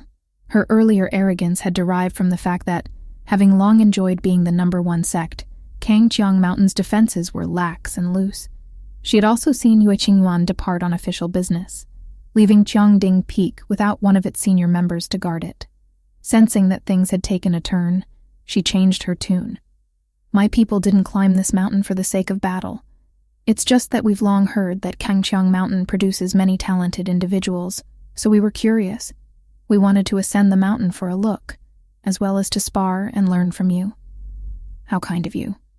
Shen Qingqiu flapped his fan. But if you've come to spar, why do so when the sect leader is away? Why sever the rainbow bridges? And why injure so many of our sect's disciples? I've never seen this method of sparring. Xia Hualing bit her lip, utilizing that weapon exclusive to young girls. She twirled a stray lock of hair dangling beside her cheek around her finger. This must be the renowned Shu Ya sword, Senior Shen Qingqiu, she said, drawing out each word. As expected, hearsay can't compare to seeing the real person. Linger is young and unable to manage her subordinates. If we have offended you or caused misunderstandings, we beg the immortal master to be magnanimous and forgiving. No matter how softly she spoke, Shen Qingqiu wouldn't be moved the slightest bit. The truth of the situation was clearer to him than to anyone else. To lay it out plain, this trouble had begun when Xia Hualing was granted the title of a demon saintess, which had just happened. Being proud and arrogant, she had an exaggerated opinion of her own abilities. She had intended to slaughter the entirety of Kangqiang Mountain's first peak in one go, then seize the nameplate hanging over Qiangding Hall as a war trophy, and bring it back as proof of her achievement. At the same time, her exploit would be a demonstration of force directed at the human realm. Then what is the young Miss's conclusion now? Asked Shen Qingqiu. Xia Hualing pursed her lips in a smile. Though right now my people are at a disadvantage, that's only because your sect has such great numbers. Linger is unable to ascertain who between us would be the victor. Oh? Then what would you need to do so? Shen Qingqiu asked, putting on the air of an elder as smoothly as a fish took to water. Parting her red lips, Xia Hualing elegantly suggested a method that seemed fair and just. Why don't we each choose 3 representatives and hold 3 matches? This suggestion was solid. For many years, the human and demon realms had maintained an uneasy balance and had yet to drop the pretense of peace. Eliminating Xia Hualing and her mob wouldn't be impossible, but it would likely light a fuse. The demons definitely wouldn't let her death go unanswered, and it wouldn't be worth it if they stirred up an even greater conflict. On the other hand, simply letting them go would also generate trouble.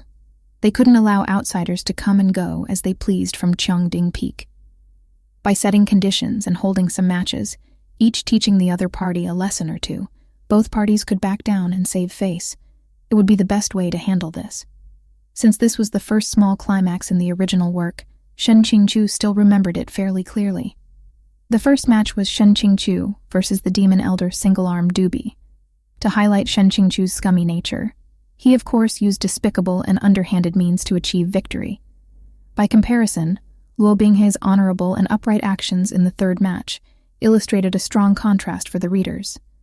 Now, however, Shen Qingqiu wasn't about to so pointlessly tarnish his image. Elder Single Arm's entire body was a dark purple color, and he was taciturn and reticent. At Xia Hualing's command, he walked toward a stretch of open ground. The sect's disciples cheered and shouted for their Shen Shibo. Shen Qingqiu knew the extent of this elder single arm's strength. You only have 1 arm, he said, smiling. Even if I defeat you like this, it'd be due to an unfair advantage. Oh? Xia Hualing said from behind her hand. Actually, Linger has a solution. How about you also cut off one of your arms? That way there won't be an unfair advantage anymore. Angry protests rose all around them.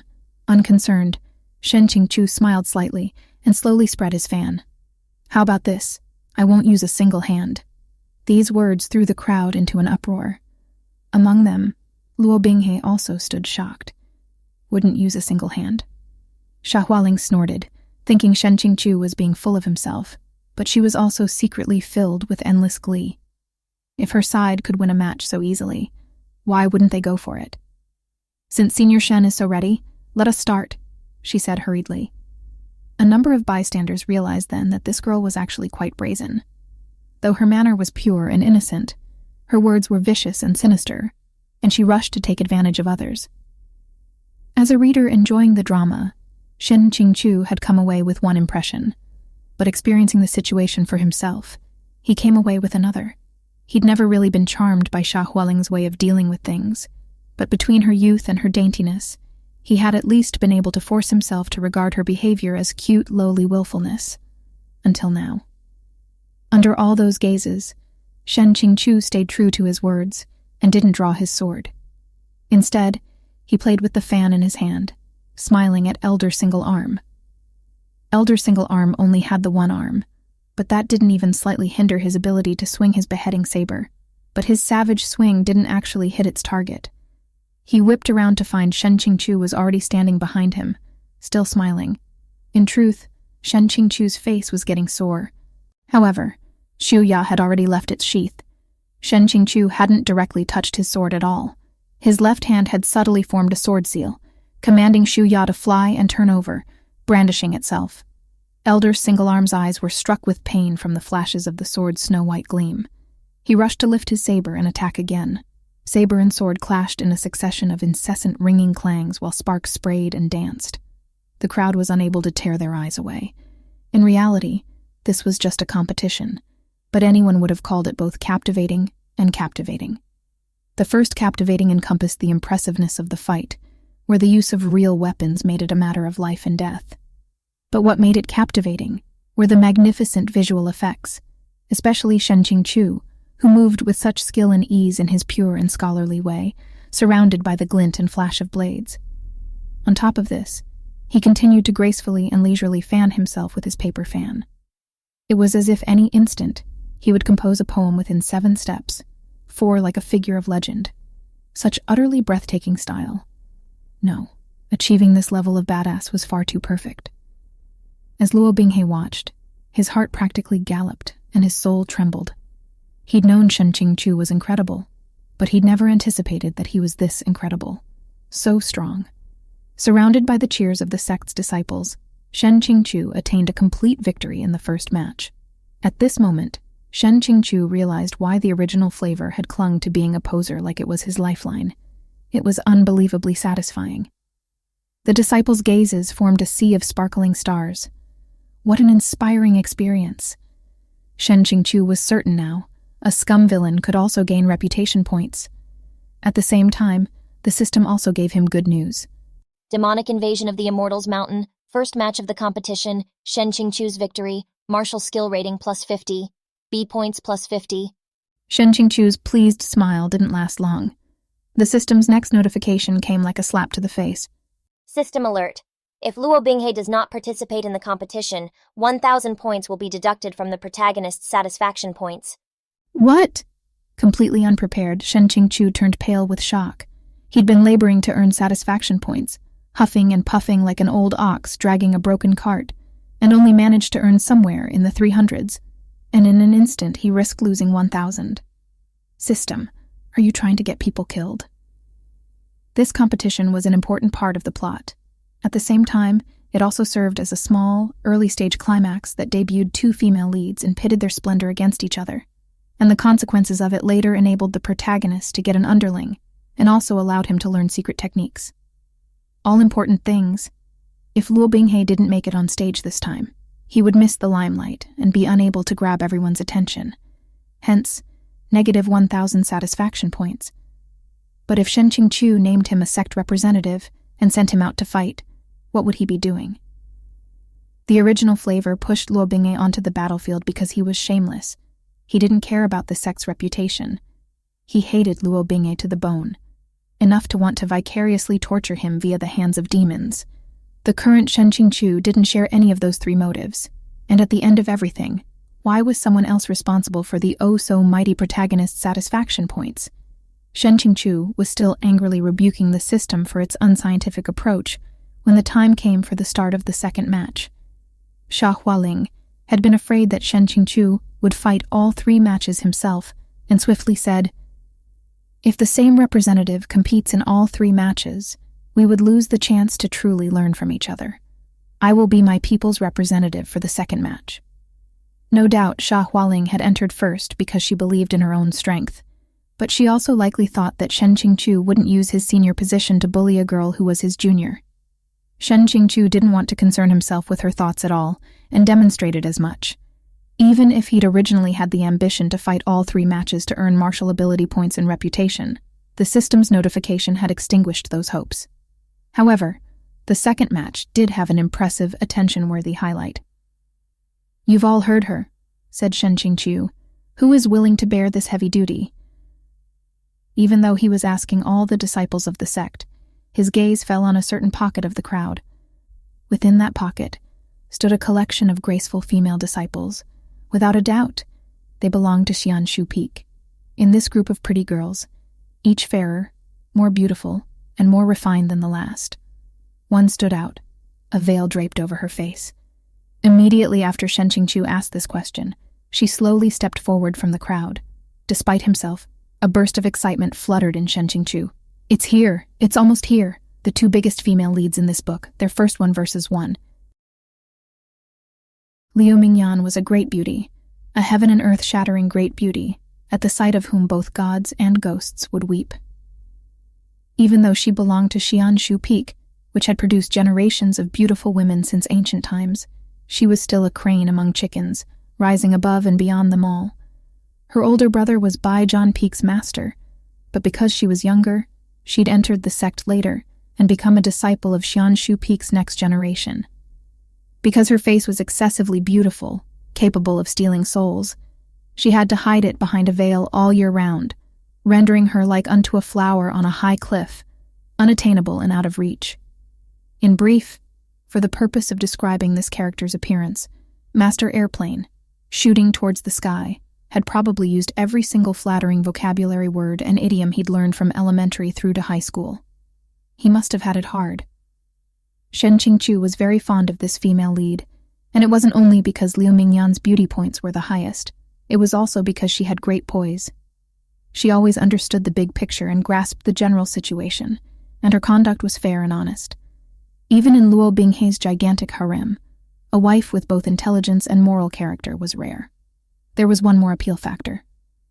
Luo Binghe was the only female character for whom Airplane shooting towards the sky didn't write detailed sex scenes. Many readers had been highly dissatisfied with this arrangement, to the point that they spammed the comments with their ranting, but this had given Luo Binghe something no other female lead had, an image as clear as ice and pure as jade. Can't be helped. The unobtainable ones are always the best. This was what made the second match worth watching. An evil demoness naturally demanded a righteous saintess as a rival. Every man dreamed of being caught between an angel and a devil. To watch them jealously vie with each other over him one moment, then risk life and limb for his sake in the next. That was the highest, most sacred, perverted fantasy of every male organism. He could get drunk off the wild, untamed charm of the wicked seductress, and at the same time his heart would ache for the austere taste of the pure saintess who kept pulling him closer, only to push him away. One had to admit, Great Master Airplane was genuinely good at nailing what people found satisfying. Shen Qingqiu couldn't help giving Luo Binghe another glance. Luo Binghe found it very hard to not care about that gaze. Why exactly did Shen Qingqiu keep looking at him? Was it possible that Shi Zun really had an interest in him? What a pity that, under Great Master Airplane shooting towards the sky's pen, battles between female characters usually lacked any standout moments, other than ripping beep for the male gaze. No, actually, if Shen Qingqiu thought about it, as written by the Great Master, none of the battles had any memorable moments. It was always the same tired phrases like light like a lightning flash, colorful as a rainbow, sword glares of every color, horrifying as a monster, etc. Several incense times later, Luo Binghe lost. After all, at this time she hadn't yet gone to Wanjian Peak to claim her personal sword. Even though she did her utmost, her weapon was only a slender, ordinary blade, while Xia Hualing was already a demon saintess with saintly weapons in ready supply at her beck and call. Naturally, there was a gap between their abilities. Luo Binghe approached Shen Qingqiu. "This disciple has lost. For failing the mission, I request Shen Shibo's punishment." "When no one else would come forward, you assumed this responsibility," said Shen Qingqiu. "This fight would never have been easy. Whether you attained victory or suffered defeat, both were acceptable outcomes. You need not be concerned. You need only take back the victory in the future." Having taken the second round, Xia Hualing's face was glowing, and she laughed delicately. "This last match will decide the overall victor. I wonder who Senior Shen will send out. This time, You must choose carefully." Shen Qingqiu stood with his hands clasped behind his back. "The young miss need not worry," he said with a profound air. "This one has long since decided on a representative, and can guarantee that, no matter if he wins or loses, he will become your life's bane." Xia Hualing took these words as merely his attempt at intimidation. She clapped her hands. "Which brave warrior will take the third match?" From the crowd of demons, a giant elder slowly walked out. He was giant, because he really was unfairly tall. Definitely more than 3 meters, wouldn't you say? Built like a bear, he had a head of disheveled hair and armor that covered him from head to toe with spikes. He dragged a giant iron hammer behind him. Shen Qingqiu was positive that the ground quaked lightly with every step he took. "First, to give you all a warning, the spikes on Elder Skyhammer Tianqui's armor are coated with a highly toxic poison," Xia Hualing said gleefully. "This poison is ineffective against demons, but if it enters a human body, there is no cure." The first thought Shen Qingqiu had was, "Shit. Great master airplane shooting towards the sky. Don't just name things whatever without thinking. Calling the one with only one arm, Elder Single-Arm Doobie, then calling the one whose weapon was a giant hammer, Elder Skyhammer Tianqui. Are you afraid of naming things properly?" Meanwhile, Xia Hualing's words had triggered a wave of rage in the onlookers. "Piece of shit, demoness. If you want to compete, then compete. How can you say it's fair to use poison?" "I didn't conceal the information, did I?" Xia Hualing retorted. "If you think it's unfair, or are afraid of losing your life, then forfeit the match and admit defeat. Then you won't need to compete anymore. We demons won't mock you. It's human nature to value your lives. But my people value glory over everything else." Between the demons' roaring laughter and the disciples' cries of condemnation, Shen Qingqiu rubbed the crease between his brows and silently sighed. From the reader's perspective, where you could live in the fantasy of being the protagonist, of course you'd love a woman like Xia Hualing and find her satisfying. But once you were a person facing off with her in reality, he couldn't believe anyone could bring themselves to like her. It wasn't that she was different from how she had been described in the story. In fact, the problem was that she was exactly as advertised, cruel and vicious, combined with an infatuation that made her throw her brain away. If you weren't the protagonist, you'd better run the hell away. The moment you threatened her or Luo Binghe's interests even the tiniest bit, she'd want your life. She wouldn't even think of alternatives like chopping off your hands or feet or gouging out your eyes. Even if you were her father, you had to be careful. In the original work, to help Luo Binghe gain standing in the demon realm, she backstabbed the guy. Shen Qingqiu remained unflappable in the face of Xia Hualing's provocations. He maintained his silence for a stretch, using the time to stare intently at the crowd of demons. Only at the end did he turn, fixing his gaze in a certain person's direction. "Luo Binghe, come here." Qingqiu's disciples fell into an uproar. The disciples from the other branches were calmer, as they weren't familiar with Qingqiu's internal politics. They even thought that Shen Qingqiu had certainly selected a disciple he was proud of, an unparalleled talent. That was the only way they could hope to best this demon elder who appeared to be in his hundreds. It was strange that they'd never heard of this person, and he did seem rather young. Was it possible that Qingqiu's disciples weren't yet aware of Luo Binghe's true abilities? Mingfan's face had gone white. "Shizun," he stammered. "To send this little mon, to send Luo Shidi, isn't it?" "Unbefitting." "Oh?" said Shen Qingqiu. "Then will you go?" Mingfan repeatedly shook his head. Even though he didn't want to offer himself, and he would be happy to see Luo Binghe beaten to a pulp, this matter concerned their sect's honor. To let themselves be invaded, and a peak's nameplate taken, and to set themselves up to lose this competition. Kangchong Mountain would lose face, and Qingjing Peak would lose a massive amount of face. Ning Yingying was even more anxious, to the point that she teared up. She defiantly grabbed Luo Binghe's arm while stomping and yelling, "No, no, no." Luo Binghe had no real battle experience, and if he had to face a demon elder covered from head to toe with spikes and poison, carrying a hammer that weighed at least several 100 kilograms, he'd definitely be beaten to death. "You lot think I want him to enter? I was also forced into this. I have no choice." "Even so," Shen Qingqiu stated, "I said he'll be our representative, so he will.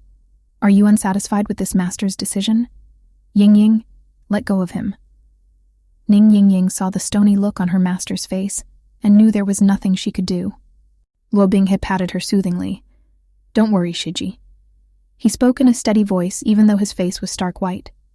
"I may be untalented, but if Shizun has chosen me, I will spare no effort. Even if I must stake my life, I won't lose face for the sect."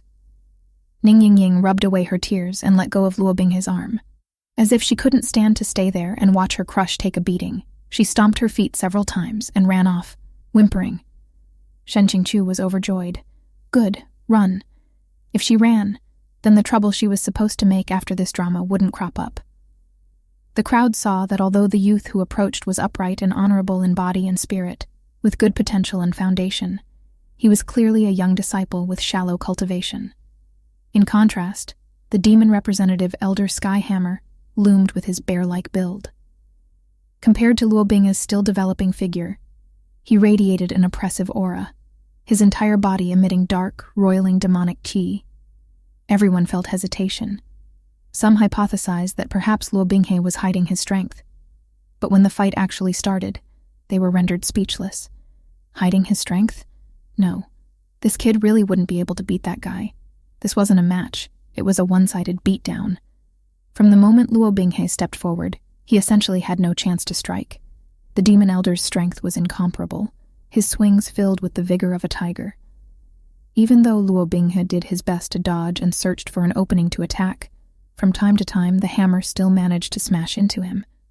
Not only were Kangqiang Mountain's disciples dumbstruck, the demons were also at a loss for words. This was too horrible. "Isn't this outcome predetermined?" someone murmured. "What's the point of continuing the match?" Elder Large Hammer. Ah, no. Elder Skyhammer laughed skyward, the sound like a great bell. "Well said. The child should hurry up and admit defeat. Then this elder can still spare his life." "He will win," Shen Qingqiu said lightly. Bullshit. Luo Binghe was the overpowered protagonist. Of course he was going to win. It was only that the path to victory would be difficult. Shen Qingqiu's voice was neither loud nor soft, but it had just enough volume to carry to the center of the match area. Luo Binghe had directly taken multiple heavy blows, and he was holding back several mouthfuls of blood. When those confident words entered his ears, he somehow managed to swallow it down. He would win. Shizun had called on him to enter, because he really thought Luo Binghe would win. The horde of demons laughed and jeered. They shouted at Luo Binghe to hurry up and admit defeat. Yet Luo Binghe did not heed their wishes. Even as he took several more blows in a row, he became more and more poised, turning a deaf ear to the jeers and shouts from the crowd. His steps became lighter and more graceful. Soon, 9 times out of 10, Elder Skyhammer's giant weapon couldn't so much as brush him. The only places on Elder Skyhammer's body that weren't covered with spikes were his face and fists. This wasn't actually good news. It doubtless meant that the Elder had extensively trained these 2 places, so that they wouldn't be vulnerable, even without the protection of the poisonous spikes. At the same time, this was also very likely the only breach in his defenses. Luo Binghe slowed his breaths and attentively studied his opponent. On the surface, it had seemed that Shizun had chosen Luo Binghe only to make things difficult for him. However, if Luo Binghe lost this round, not only would he lose face, but the entire sect would as well. And furthermore, as the one who'd chosen to put him forward, Shen Qingqiu would be especially at fault. That meant that Shizun would only have chosen Luo Binghe for this match if he really did firmly believe he would win. Thus did student Luo Binghe's colorful imagination successfully activate the massive fog of misunderstanding system. No one had ever believed in him like this.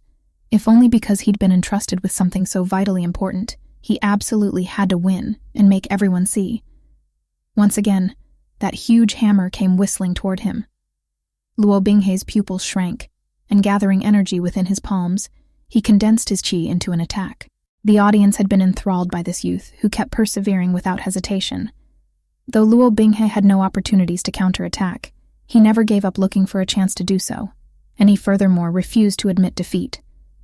At this instant, when the chance to counterattack finally came, Luo Binghe seized it with incomparable precision.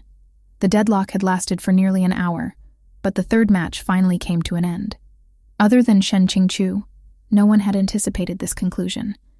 Elder Skyhammer, who was covered from head to toe in poisonous spikes and boasted 100 years' worth of skill, had been defeated by a youth of 15 years.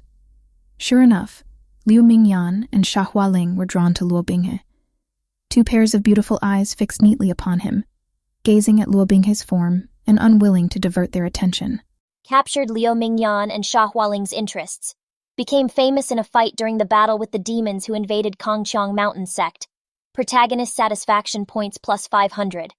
Shen Qingqiu was furious. How dare you? The deduction would have been 1,000, but the profit was only 500. Black-hearted system. Double standards holding dog. However, it was fine, because now everyone was thinking the same thing. Though young, Luo Binghe was truly worthy of respect. Shen Qingqiu truly had inscrutable depths. Xia Hualing held herself back for a long while, then finally squeezed out her concession. Kongqiang Mountain is certainly full of talent, and has produced generations of young heroes. Ling'er is indeed impressed. Well said, said Shen Qingqiu. Since we have our result, could the young miss withdraw with her people? Please excuse us for being such a mess right now. We're unable to continue entertaining our guests from far away. The meaning hidden within his words. Well, it wasn't hidden. This was his direct command telling them to get out. Xia Hualing was filled with anger, but there was nowhere for it to go. Her fingers clenched in the gauzy red cloth on her body for a moment. Then she suddenly exploded. She reached out and gave Elder Skyhammer a fast and violent slap. To face Senior Shen's young disciple and yet lose so badly, her sweet voice said angrily. You've lost every last bit of face for the demon race. Elder Skyhammer was also pitiable. Hierarchy within the demon realm was strict, and Xia Hualing was a saintess of noble birth. He took the slap and could only grovel. He dared not fight back, only saying again and again, Your subordinate is incompetent and begs the saintess for punishment. Shen Qingqiu couldn't stand watching anymore. Miss Xia, if you wish to discipline your subordinates, please do so somewhere else. Qiangding Peak is not a place for the nobility to throw their weight around. With that slap, Xia Hualing had vented her anger, finally releasing some of her resentment. She turned back, full of smiles. It is as you say, Senior Shen.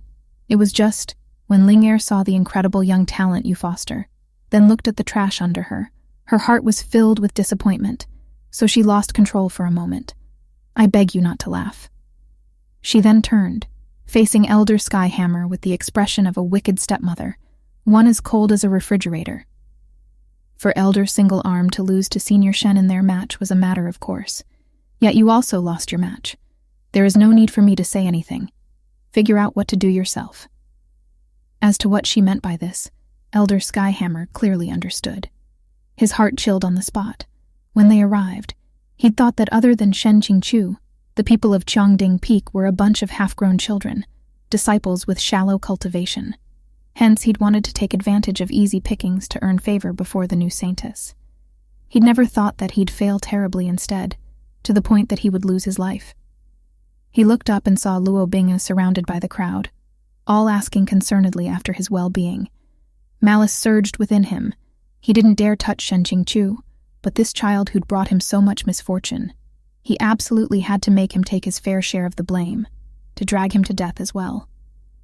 Shen Qingqiu had been paying close attention to the demon's every movement and expression. He didn't miss the flash of nefarious intent in Elder Skyhammer's eyes. But demons were truly a bold race, taking action immediately and without even the slightest bit of buffering time. Only a second after coming up with the idea, Elder Skyhammer careened forward, swinging his weapon. Elder Skyhammer's body was large and tall, and he quickly closed the distance, like a mountain of metal hurtling toward Luo Binghe. Luo Binghe's injuries weren't light, and so his movements were sluggish. He would certainly be hit. Yet Shen Qingqiu let out a cold humph, and in a flash, his figure suddenly appeared in Elder Skyhammer's path. With the tip of his fan, he tapped the bend of Elder Skyhammer's knee. Elder Skyhammer collapsed on the spot. He really collapsed. His entire body crashed to the ground, unconscious. As for that giant hammer, Shen Qingqiu casually scooped it up and held it in his hand, weighing it. As expected, it was a tad hefty. However, given the elegant quality of his image, holding a giant hammer wasn't very aesthetic, so Shen Qingqiu immediately hurled it into the horde of demons.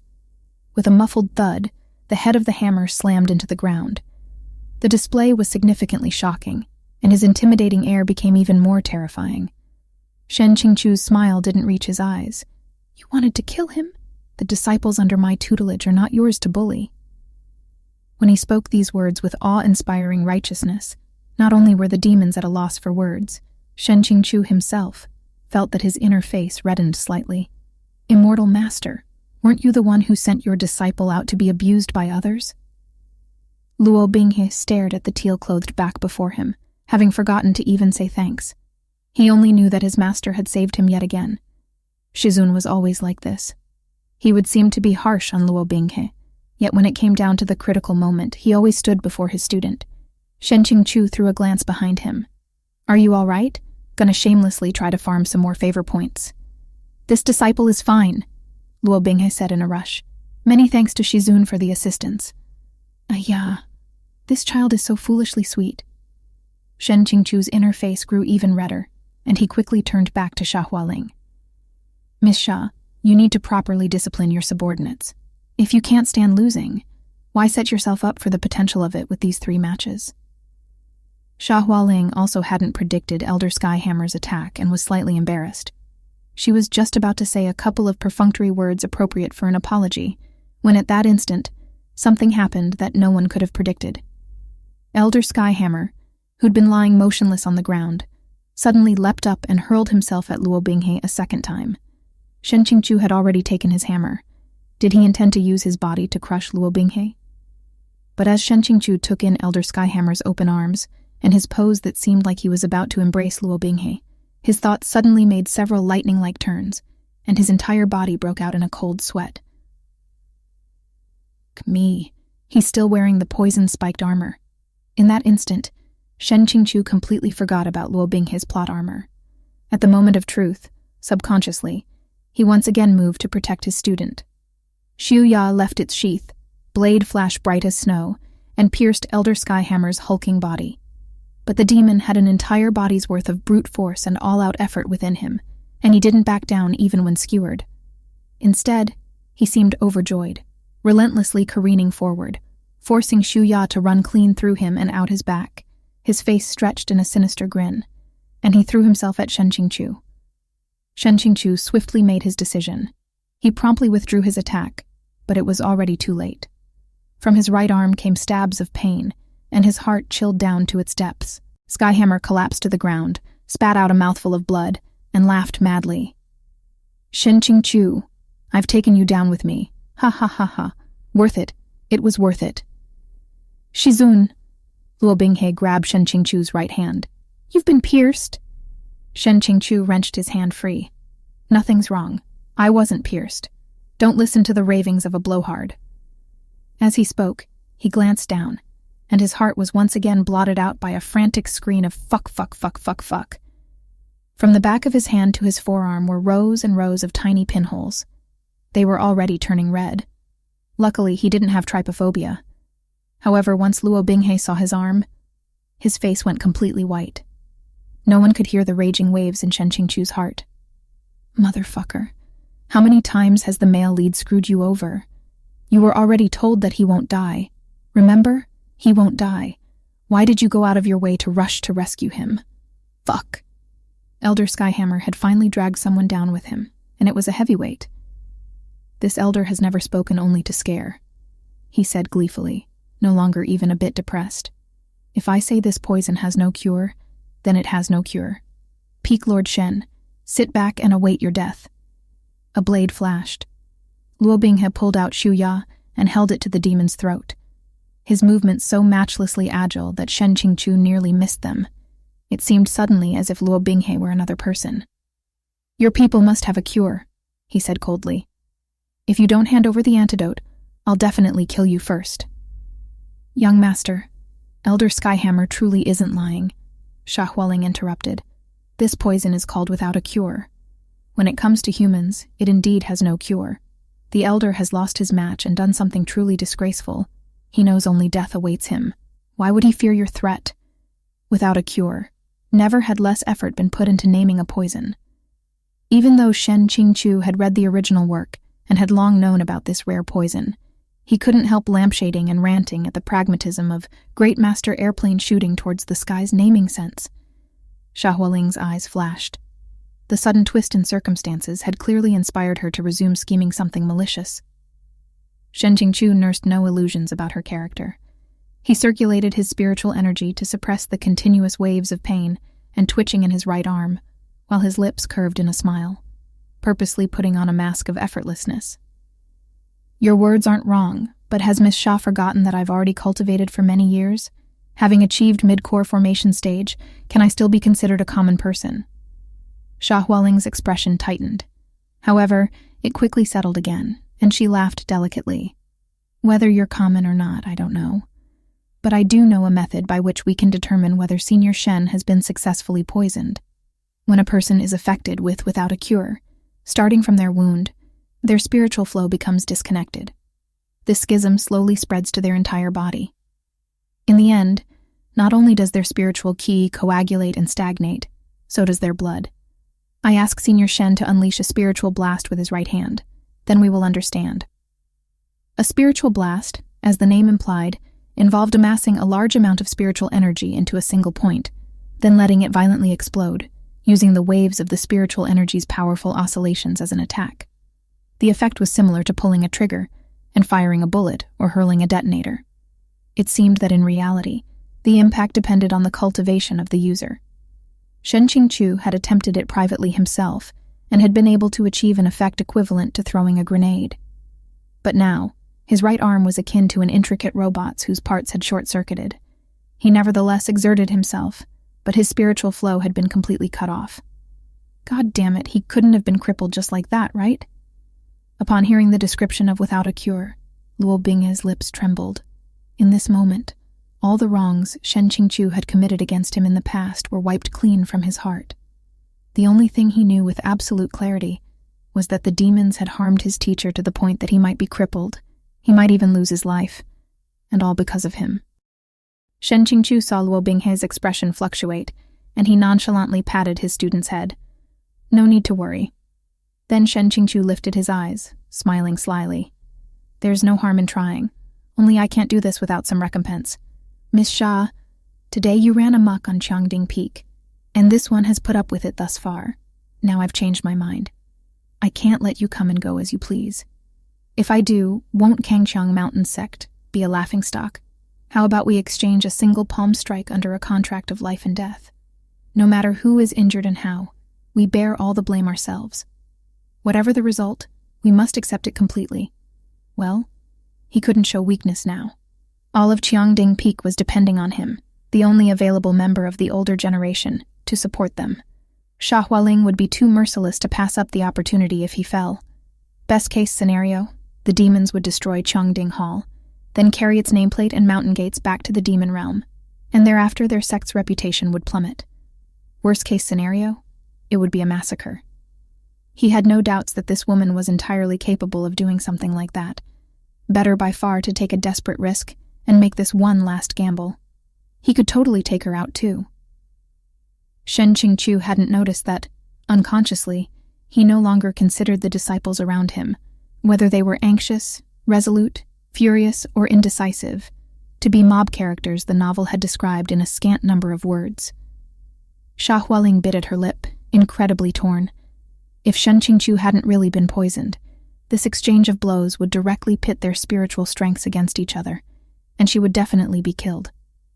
But if he was only bluffing, and she missed this chance to wipe out Qiangding Peak, wouldn't she regret it for the rest of her life? Shen Qingqiu calmly regarded her. His expression was neither that of anticipation nor avoidance as he awaited her decision. Luo Binghe tugged on his sleeve. Shizun, this disciple is willing to take Shizun's place and receive this strike. Shen Qingqiu yanked his sleeve back, expression unchanging. In what universe is it acceptable for a master to cower behind his own disciple? Shizun was injured for this disciple's sake. Shen Qingqiu glared at him. Since you know it was for your sake, then put some effort into protecting your life. Luo Binghe's heart suffered a heavy blow. He was unable to speak, but the rims of his eyes reddened. At last, Xia Hualing gritted her teeth. Then, Senior Shen, please forgive Linger's rudeness. Come. Show no mercy, and let fate decide who lives or dies, Shen Qingqiu replied. Xia Hualing's heart thundered in her chest, and she didn't dare respond. Her fire-red figure rose with a leap, and she charged forth, her snow-white jade-like palm billowing with potent black demonic qi. Shen Qingqiu kicked Luo Binghe aside, having made his preparations. With this one strike, he'd ensure there were no winners.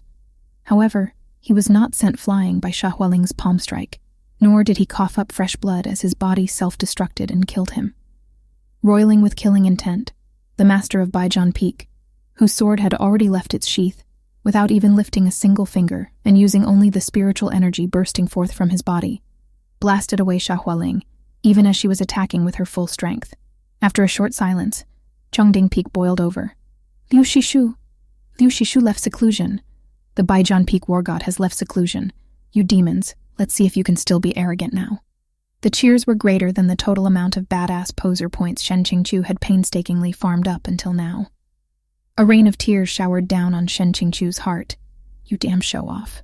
Would it kill you to arrive sooner? How about you leave some badass points for me?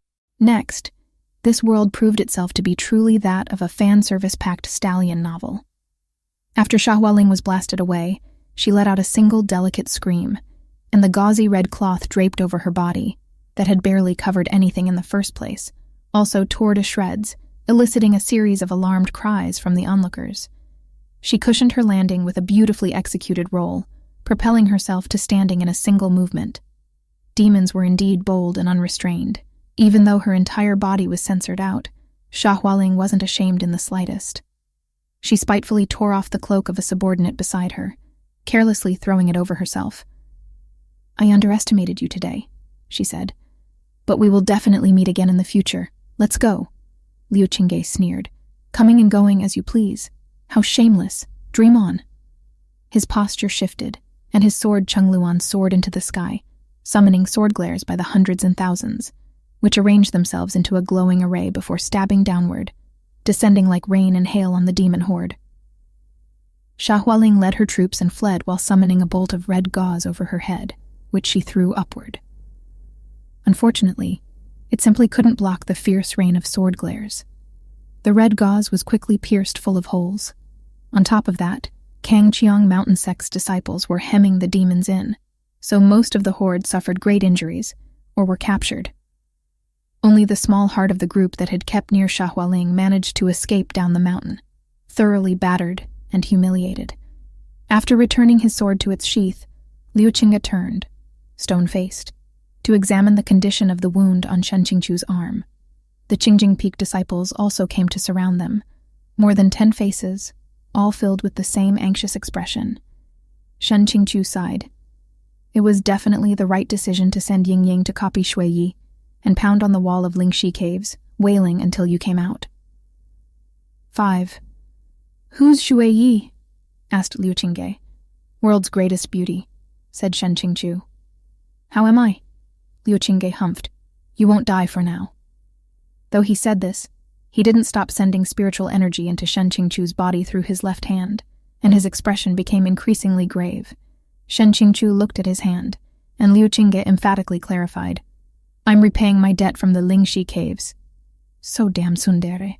His plan to recruit Liu Qingqiu as a teammate had promise, but the meridians of Shen Qingqiu's entire body subsequently underwent a series of convulsions, and he was unable to smile. Liu Shishu, does the poison, without a cure, truly have no cure? Luo Binghe asked. Liu Qingqiu glanced at him, but before he could answer, Shen Qingqiu's knees wobbled, and he almost fell into a kneel. Luckily, Luo Binghe had been supporting him the entire time, but Shen Qingqiu really couldn't stand anymore. He waved his hand. Let me lie down for a while. Luo Binghe had never seen Shen Qingqiu so weak. He knelt beside Shen Qingqiu with bloodshot eyes, choking on sobs. Shizun. With great difficulty, Shen Qingqiu lifted an arm and patted Binghe's head like he'd always wanted to. The mouthful of fresh blood he'd been holding back finally spilled falteringly forth. Even if it was going to be like this, he persisted and tenaciously offered a crucial line to farm more favor. I knew that. You'd definitely win. Upon hearing this, a tremor traveled through Luo Binghe's entire body. Thinking about it afterward, Shen Qingqiu concluded that if he'd been looking at this from an omniscient reader's point of view, he'd have had an outburst, smashing the book down and cursing. The fuck is with this character, huh? Hurting him one moment and saving him the next. He's messed up in the head. Multiple personalities. Nut job. At this time, the system sent a notification. Shen Qingqiu was horrified. This was how character depth was calculated. Also, please don't randomly create strange point types, thank you. His vision going dark, Shen Qingqiu lifted his head, and he thought he saw Luo Binghe's tears falling from his eyes like pearls. He had to be mistaken. That was his last thought before he lost consciousness. End of Chapter 2.